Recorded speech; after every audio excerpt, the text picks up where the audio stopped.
Página 29. En deuda, por David Graeber. Capítulo 2. El mito del trueque. 2.2. El trueque entre tribus lo inventó Adam Smith. Economistas como Carl Menger y Stanley Jevons perfeccionaron, posteriormente, detalles de la historia, sobre todo añadiendo varias ecuaciones matemáticas para demostrar que un grupo aleatorio de personas con deseos igualmente aleatorios podía, en teoría, no solo producir una sola mercancía que emplear como dinero, sino un sistema de precios uniforme. En el proceso también cambiaron todo tipo de impresionante vocabulario técnico, por ejemplo, las incomodidades se convirtieron en costes de transacción. Lo más importante, sin embargo, es que en este punto la historia se ha convertido en algo de sencillo sentido común para la mayoría de las personas. Se la enseñamos a los niños en las escuelas y museos. Todo el mundo la conoce. Hace mucho tiempo había el trueque. Era difícil, de modo que la gente inventó el dinero. Luego se desarrollaron los bancos y los créditos. Conforma, toda ella, una progresión perfectamente sencilla y directa, un proceso de creciente sofisticación y abstracción que ha llevado a la humanidad, de manera lógica e inexorable, del intercambio de colmillos de mastodonte de la edad de piedra a la bolsa, los fondos de inversión libre y los derivados titulizados. La idea de una secuencia histórica del trueque al dinero parece aparecer primero, en realidad, en los escritos de un banquero italiano llamado Bernardo d'Avanzati, 1529-1606, Guassuo, 1996. Fueron historiadores económicos alemanes los que la desarrollaron como teoría. Bruno Hildebrand, 1864, postuló una fase prehistórica de trueque, una de acuñación en la antigüedad y después, tras cierto regreso al trueque en la Edad Media, una moderna fase de economía de crédito. La teoría tomó forma canónica en la obra de su discípulo Karl Bucher, 1907. Hoy en día esta secuencia se acepta de manera generalizada, reapareciendo, al menos tácitamente, en Marx y de manera explícita en Simmel, pese a que la mayoría de las investigaciones arqueológicas posteriores prueban que es falsa. Se ha hecho ubicua. Allá donde haya dinero también encontraremos la historia. En una ocasión, en la ciudad de Aribonimamo, en Madagascar, tuve el privilegio de entrevistarme con Calanoro, un pequeño fantasma que el médium local aseguraba tener encerrado en un cofre en su casa.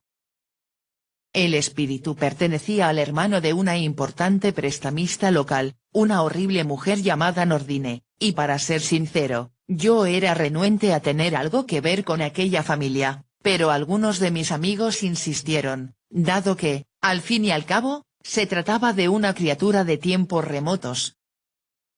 La criatura hablaba desde detrás de una pantalla, con una voz espectral, un estremecimiento de ultratumba. Pero lo único de lo que parecía interesarle hablar era de dinero. Finalmente, un tanto harto de la charada, le pregunté, ¿y qué usabais a modo de dinero antiguamente, cuando estabas vivo? La misteriosa voz replicó al instante, no. No usábamos dinero. Antiguamente intercambiábamos directamente las mercancías, una cosa por la otra. La historia, pues, está por todas partes. Es el mito fundacional de nuestro sistema de relaciones económicas. Está tan profundamente arraigado en nuestro sentido común incluso en lugares como Madagascar, que la mayoría de los habitantes del planeta sería incapaz de imaginar cualquier otro posible origen del dinero. El problema es que no hay pruebas de que alguna vez ocurriera así, y sí un montón de pruebas que sugieren que no. Durante siglos los exploradores han intentado hallar esta fabulosa tierra del trueque, y nadie ha tenido éxito. Adam Smith ambientó su historia en la Norteamérica de los indígenas, otros prefirieron África o el Pacífico. Al menos se puede aducir que en la época de Smith no había información fiable y disponible acerca de los sistemas económicos de los nativos norteamericanos en las bibliotecas escocesas. Pero hacia mediados de siglo las descripciones de Lewis Henry Morgan de las 6 naciones iroquesas ya habían sido ampliamente publicadas, y dejaban claro que las principales instituciones económicas en las naciones iroquesas eran casas comunales en que se acumulaban la mayoría de los bienes, que los consejos de mujeres distribuían, y nadie intercambiaba puntas de flecha por carne. Los economistas sencillamente ignoraron esta información. Sin embargo, esta información sí causó impresión en muchos otros. En especial la obra de Morgan, 1851, 1877, 1881, que destacaba tanto los derechos de propiedad colectivos como la extraordinaria importancia de la mujer, con los consejos femeninos controlando, en gran parte, la vida económica, impresionó tanto a los pensadores radicales, entre ellos, Marx y Engels, que se convirtieron en la base de una especie de antimito, de un comunismo y un matriarcado primitivos. Stanley Gibbons, por ejemplo, quien en 1871 publicó el que se ha venido a considerar el libro clásico acerca de los orígenes del dinero, tomó sus ejemplos directamente de Smith, con indios intercambiando carne de caza por pieles de alce y castor, en lugar de emplear las descripciones reales de la vida india que dejaban claro que Smith se lo había inventado. Hacia la misma época, misioneros, aventureros y administradores coloniales se extendían por el mundo, muchos transportando copias del libro de Smith, esperando encontrar la tierra del trueque. Nadie la halló jamás. Descubrieron una variedad casi ilimitada de sistemas económicos. Pero hasta el día de hoy nadie ha sido capaz de señalar una parte del mundo en que el modo habitual de transacción económica entre vecinos tome la forma de te doy 20 gallinas por esa vaca. La obra antropológica definitiva acerca del trueque, de Caroline Humphrey, de Cambridge, no puede ser más explícita en sus conclusiones. Nunca se ha descrito un solo ejemplo de economía de trueque, sencillamente, y mucho menos la emergencia de él del dinero. Toda la etnografía disponible sugiere que jamás ha habido tal cosa. Anne Chapman, 1980, va incluso más lejos, al señalar que si el trueque, en su estado puro, se define como un mero intercambio de objetos y no reformula las relaciones entre personas, no queda claro que jamás haya existido. Véase también Eady, 2005. Todo esto no quiere decir que el trueque no exista, o que nunca haya sido practicado por el tipo de gente que Smith llamaría salvajes. Tan solo significa que casi nunca se ha empleado entre miembros de la misma aldea, como lo imaginó Smith. Suele darse entre pueblos diferentes, incluso entre enemigos. Comencemos con los Nambiquara de Brasil. Parecen amoldarse a todos los criterios, son una sociedad sencilla, sin una gran división del trabajo, organizado en pequeños grupos que tradicionalmente constan de, como máximo, un centenar de miembros. De manera ocasional, si un grupo detecta las hogueras de otro grupo en sus proximidades, suele enviar emisarios para acordar un encuentro con fines de negociación. Si se acepta la oferta, primero esconden a sus mujeres y niños en los bosques, y luego invitan a los hombres del otro grupo a su campamento. Cada grupo tiene un jefe. Cuando todos están ya reunidos, cada jefe pronuncia un discurso formal alabando a la otra parte y menospreciando la suya. Todos dejan sus armas para cantar y bailar juntos, aunque se trata de una danza que imita una confrontación armada. Entonces los individuos de cada grupo se acercan a los del otro para negociar. Si un individuo quiere un objeto, lo toma alabando lo bonito o bueno que es. Si un hombre valora un objeto y pide mucho a cambio, en lugar de decir que es muy valioso dice que no es bueno, expresando así su deseo de quedárselo. Esta hacha no es buena, es vieja y está mellada, no te conviene, dirá refiriéndose a su hacha, que el otro desea. Esta discusión se realiza en un tono de voz airado hasta que se llega a un acuerdo. Cuando se llega al acuerdo, cada uno arranca el objeto de las manos del otro. Si un hombre ha trocado su collar, en lugar de quitárselo y dárselo al otro, es aquel el que ha de quitárselo con una exhibición de fuerza. Las discusiones, que suelen acabar en pelea, surgen cuando una de las partes se adelanta y se apropia del objeto antes de que el otro haya acabado de discutir. Todo el asunto concluye con un gran festín en que las mujeres reaparecen, aunque esto también puede causar problemas, pues entre la música y la alegría se dan amplias oportunidades para la seducción. Es de imaginar que la tentación de nuevas parejas sexuales debe ser bastante poderosa para jóvenes de ambos sexos acostumbrados a pasar casi todo su tiempo con, quizá, una docena de personas de su misma edad. Esto lleva a veces a peleas por celos. A veces muere gente. El trueque, pues, con todos sus elementos festivos, se lleva a cabo entre personas que de otra manera serían enemigos, y que estaban a un paso de la guerra directa y, si hemos de creer al etnógrafo, si un grupo creía que el otro se había aprovechado de él, podía desencadenar guerras. Cambiemos ahora nuestro foco a un lugar del mundo tan alejado como la tierra occidental de Arnhem, en Australia, donde el pueblo Guniwingu es famoso por agasajar a sus vecinos con rituales de trueque ceremonial llamados Tzamalak. Aquí la amenaza de violencia parece bastante más alejada. En parte se debe a la existencia de un sistema de moedades, que abraza a la región entera, y que facilita las cosas. Nadie puede casarse, o siquiera tener relaciones sexuales, con gente de su propia moedad, no importa de dónde provenga, pero todo aquel de la otra mitad es un candidato potencial. Por tanto, para un hombre, incluso en comunidades distantes, la mitad de las mujeres están estrictamente prohibidas y la otra mitad, permitidas. La región está unida también por la especialización local, cada pueblo posee su propio producto para trocar con los de los otros.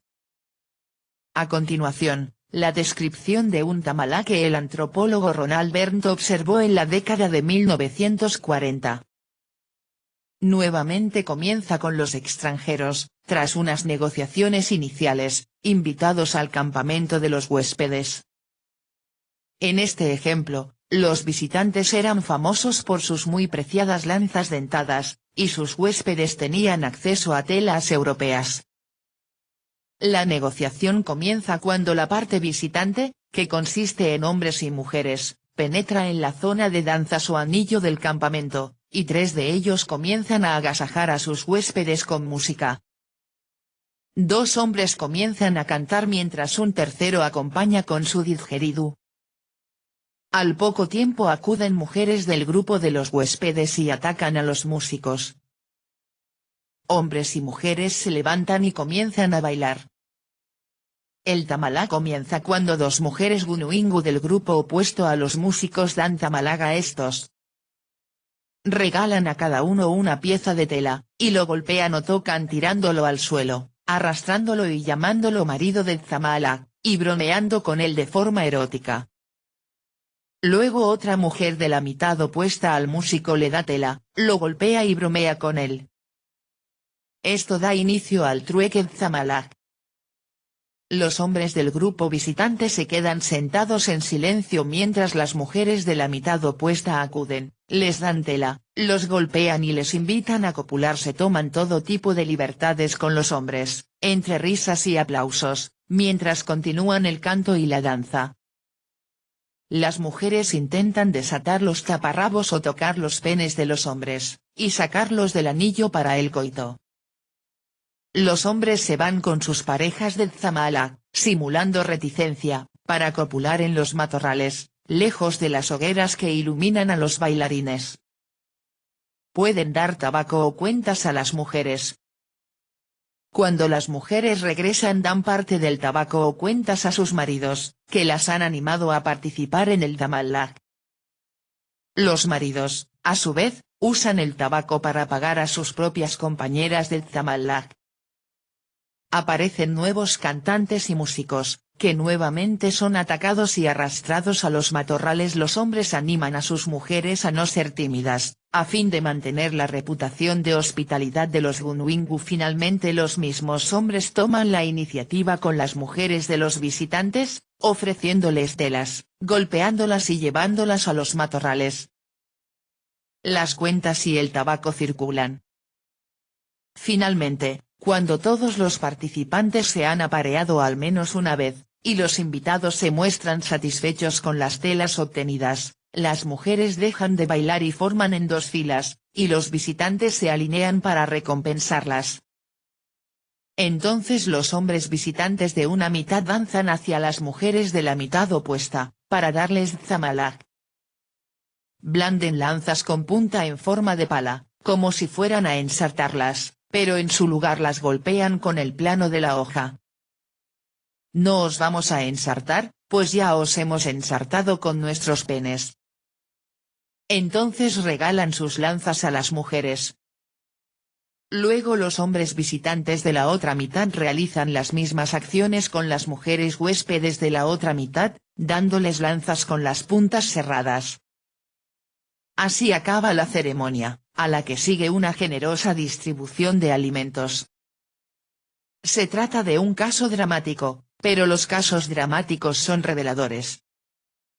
Lo que los Gunwingu parecen haber conseguido en este caso, gracias a las relaciones amigables entre los pueblos vecinos de la tierra occidental de Arnhem, es tomar todos los elementos del trueque de los Nambikwara, la música y danzas, la potencial hostilidad, la intriga sexual, y convertirlo todo en un juego festivo, no sin sus peligros, ciertamente, pero sí, como enfatiza el etnógrafo, uno que todos los implicados consideran tremendamente divertido.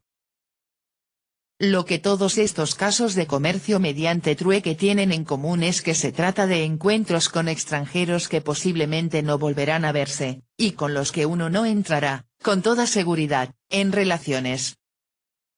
Es por ello por lo que el intercambio de un objeto por otro es posible, cada parte hace su negocio y se marcha.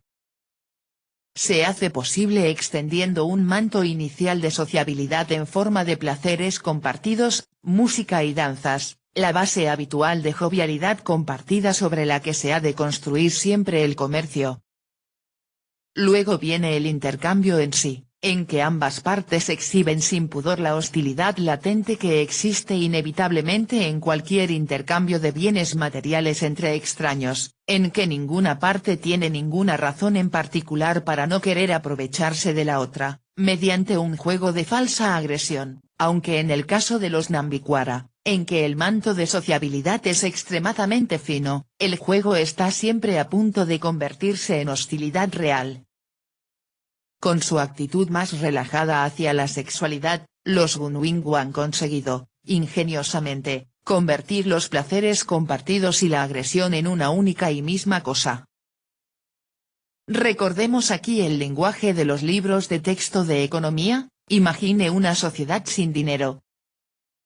Imagine una economía de trueque.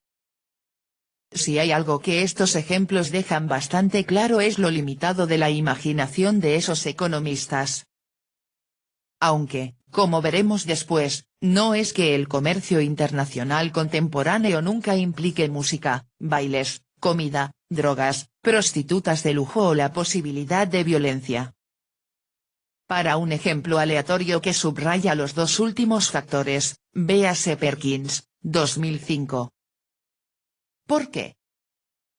La respuesta más sencilla sería, para que siquiera exista una disciplina llamada economía, que se ocupa principalmente de cómo los individuos buscan el mejor arreglo para intercambiar zapatos por patatas, o ropas por lanzas, hay que asumir que el intercambio de estos bienes no tiene nada que ver con la guerra, las pasiones, aventuras, misterios, sexo o muerte.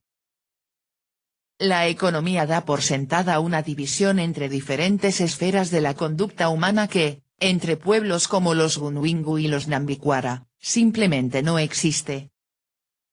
Estas divisiones, a su vez, son posibles gracias a arreglos institucionales muy específicos, la existencia de abogados, prisiones y policías, para asegurarse de que incluso personas que no se gustan demasiado, que no tienen el menor interés en desarrollar una relación continuada, y que están solo interesados en echar mano de tantas posesiones del otro como sea posible, se abstengan de la acción más obvia, el robo, el hurto, el despojo.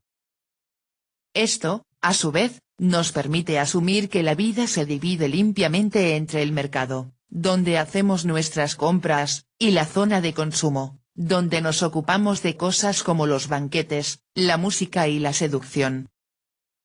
En otras palabras, la visión del mundo que forma la base de los libros de texto de economía, en cuya promulgación Adam Smith tomó tanta parte, ha acabado convirtiéndose en parte tan integrante de nuestro sentido común que nos parece imposible imaginar otro arreglo. De estos ejemplos se deduce claramente por qué no hay ninguna sociedad basada en el trueque. Una sociedad tal sería una en que todo el mundo estuviese a punto de saltar a la yugular de su vecino pero sin embargo permaneciendo allí, siempre dispuesto a atacar pero sin atacar nunca, para siempre. Ciertamente, a veces se da el trueque entre personas que no se consideran mutuamente extraños, pero suele ser gente que podría serlo, es decir, sin el sentido de responsabilidad o confianza mutua, ni el deseo de establecer relaciones estables.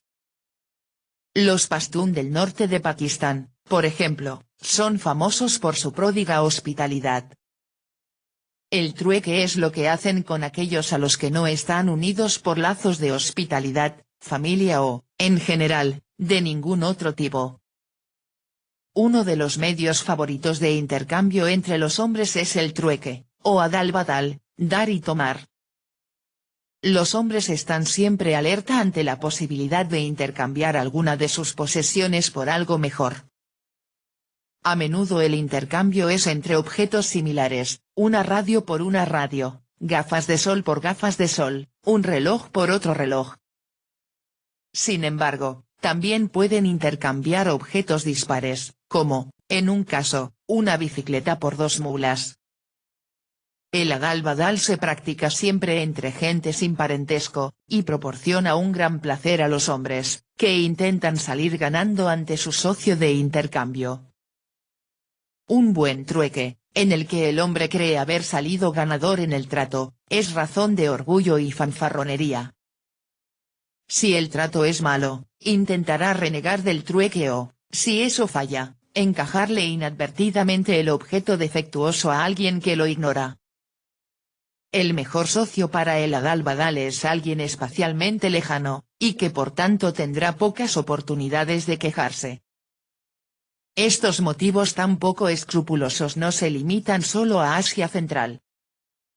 Parecen inherentes a la propia naturaleza del trueque, lo que explicaría por qué en el siglo o par de siglos anteriores a Smith, la frase inglesa truck and barter, como sus equivalentes en francés, español, alemán, holandés y portugués, significara engañar, desplumar o timar.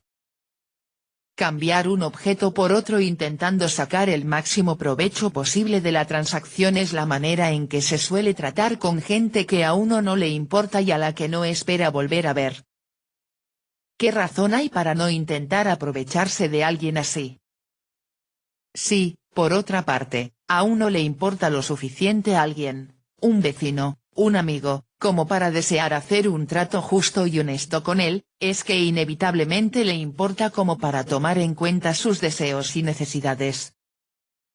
Incluso si intercambias una cosa por otra, lo más seguro es que hagas pasar el objeto por un regalo. Página 35.